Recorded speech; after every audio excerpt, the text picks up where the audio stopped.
अस्सलाम वालेकुम व्यूअर्स, उम्मीद है आप लोग खैरियत से होंगे। आज मैं आप लोग के लिए बहुत मज़ेदार सी, बहुत सादा सी और आसानी से बन जाने वाले वाइट काबली चना राइस की रेसिपी लेकर आई हूँ, जिसमें वाइट चने इस्तेमाल हुए हैं और ये मैंने भाभी के साथ मिलकर बनाए हैं। तो चलें स्टार्ट करते हैं। सबसे पहले मैंने 2 कुकिंग ऑयल के कप्स लिए, उसमें 7-8 हरी मिर्चें डाली और मैंने 3 लार्ज प्याज बारीक बारीक चॉप करके डाल लिए।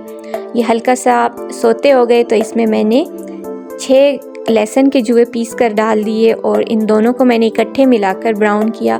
प्याज को थोड़ा ज़्यादा ब्राउन रखेंगे क्योंकि हम चावलों में थोड़ा ज़्यादा तीखा टेस्ट भी चाहते हैं और उसका कलर भी डार्क चाहते हैं। जब चावलों का कलर डार्क करना हो तो उसके प्याज ब्राउन किए जाते हैं। और तकरीबन मैंने 1 केजी इसमें टमाटर डाल दिए, जो 7-8 टमाटर बनते थे। क्योंकि 3 केजी राइस बन रहे हैं तो उस हिसाब से हम मसाला ज़्यादा बनाएंगे।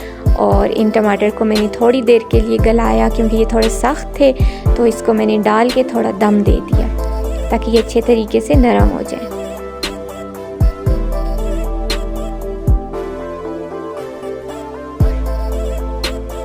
तो ये देखिए हम दम दे दिया टमाटरों को। थोड़ी देर के बाद इसका दम उठाया, टमाटर गले हुए थे। अब मैं इसमें मसाले डालूंगी। इसमें मैंने ज़्यादा मसाले इस्तेमाल नहीं किए।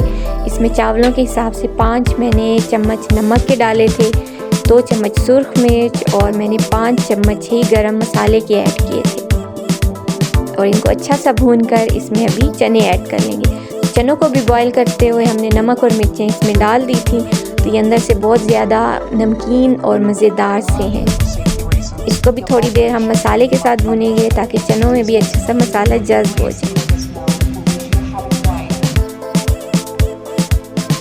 तो ये देखिए चने हमारे भून चुके हैं। अब मैं चावलों का डबल पानी इसमें डालूंगी। चावल हमारे 3 केजी हैं तो इसमें मैं 6 केजी पानी डाल दूंगी। और मैंने बासमती चावल इस्तेमाल किए और तकरीबन 15 मिनट पहले मैंने इनको धोकर रख दिया था। तो ये देखिए चावलों का पानी हमारा बॉयल हो गया है। अब इसमें चावल डाल देंगे जो तकरीबन 15 मिनट पहले से भीगे हुए हैं।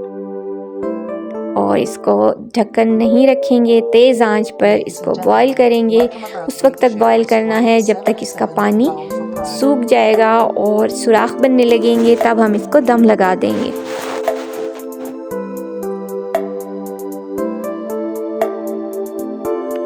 तो ये देखिए हमारे चावल तकरीबन दम के लिए रेडी हो गए हैं। अब मैंने हरी मिर्चें और धनिया काट के रखी थी, वो इसके ऊपर डाल देंगे और इसको हम कपड़े का दम लगाएंगे। तो ये देखिए हमारे चावल रेडी हो गए हैं और ये बहुत ज़्यादा खिले खिले भी बने थे और बहुत ज़्यादा अच्छी खुशबू आ रही थी पूरे किचन में। अब हम इन चावलों को डिश आउट करेंगे। तो आप इसको देख सकते हैं कितना खिला खिला चावल बना है और ये बहुत सादा भी था और बहुत ज़्यादा टेस्टी था और ये बहुत जल्दी बन भी जाता है। तो इसको मैंने सलाद के साथ गार्निश किया। आप इसकी लुक चेक करें और चावलों को चेक करें कितने मज़ेदार लग रहे हैं। तो उम्मीद है आप लोग को मेरी ये रेसिपी अच्छी लगेगी और आप इसको लाजमी ट्राई करेंगे और मेरे चैनल को भी देखते रहेंगे। Thanks for watching. अल्लाह हाफिज़।